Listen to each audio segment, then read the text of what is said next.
Welcome to Impact Signals, social impact at the scale of AI. I'm Charlie. And I'm Sarah. It's Monday, March 23rd, episode 38. The institutions that write the rules for humanitarian AI are all in motion this week. Brussels is open, courts are filing briefs, and half the world is still waiting for a working early warning system. We're starting in Europe, where today, right now, the European Union is hosting a landmark 2-day conference in Brussels, marking the first anniversary of its Preparedness Union strategy. This is the EU's first integrated framework for coordinating disaster preparedness, civil protection, and crisis response across all 27 member states. Executive Vice President Roxana Minzatu, Commissioner for Crisis Management Haja Labib, and Ukraine's Deputy Prime Minister for Restoration Alexei Kuleba are all on the dais. 4 thematic breakout sessions will feed concrete recommendations into tomorrow's high-level panel. What's the agenda actually about? This isn't just a review session. 2 things are driving the day. First, lessons from Ukraine.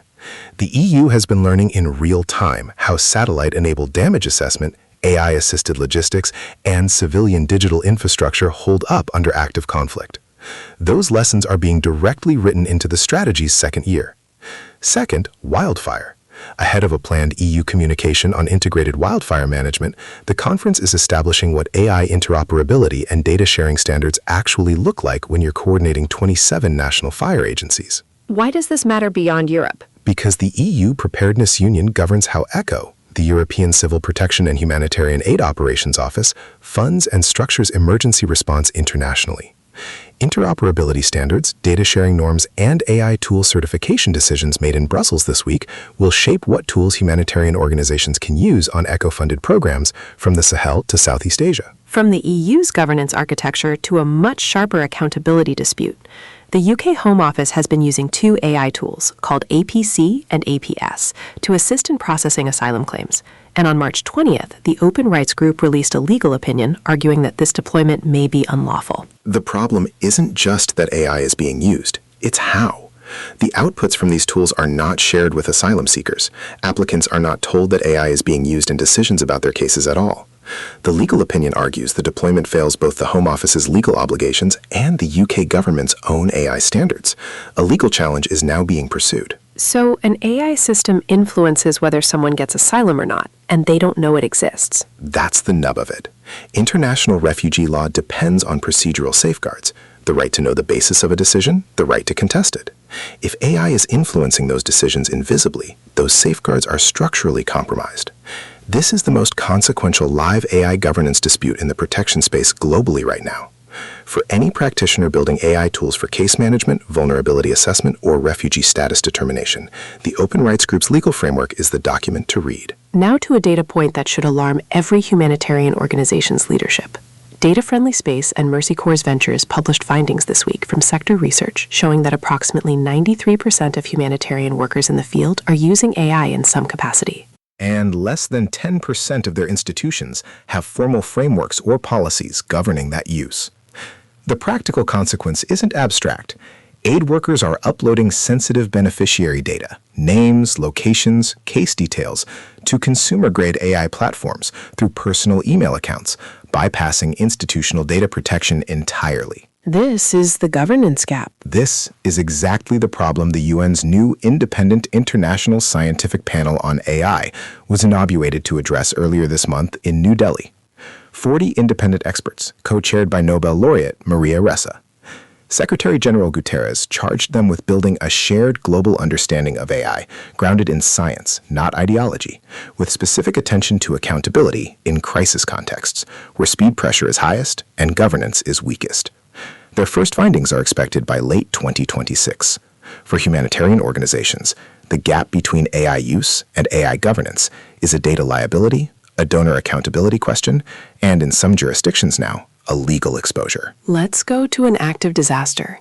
Tropical Cyclone Narelle has become one of the most unusual storm tracks in Australian Bureau of Meteorology records. Category 5, 250-kilometer-per-hour gusts. First landfall on Queensland last week, second landfall on the Northern Territory early Sunday morning. Now forecast to reach a third state, Western Australia. The Catherine River in the NT is again threatening the township of Catherine. Schools are closed, evacuations are underway.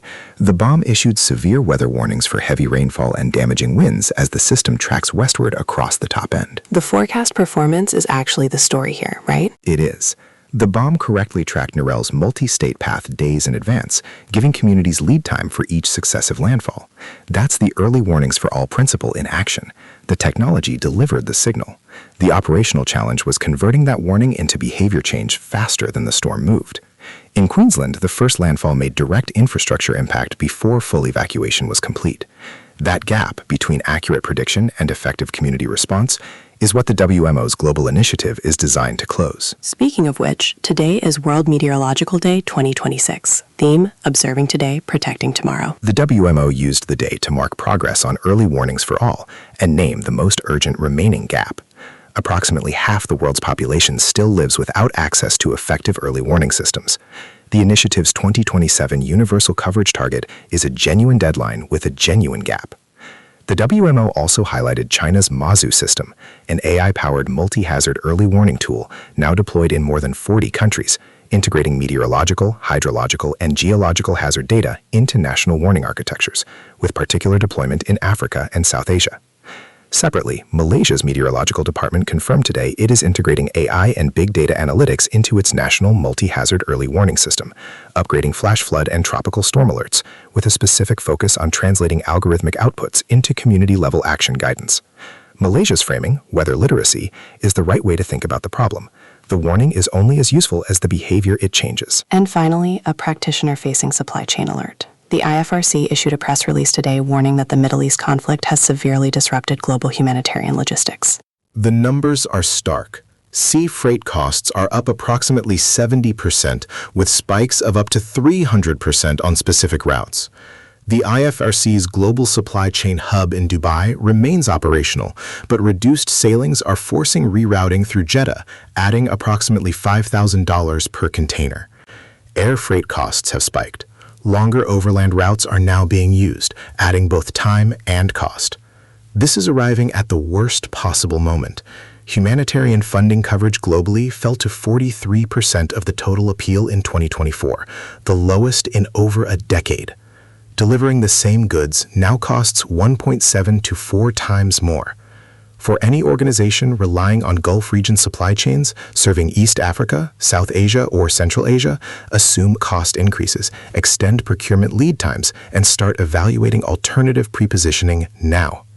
AI-driven route optimization has direct operational ROI in this environment. Before we go, upcoming dates. The EU Preparedness Conference continues tomorrow in Brussels with the high-level closing panel. April 1st through 3rd, the AI plus Disaster Risk Reduction Conference 2026.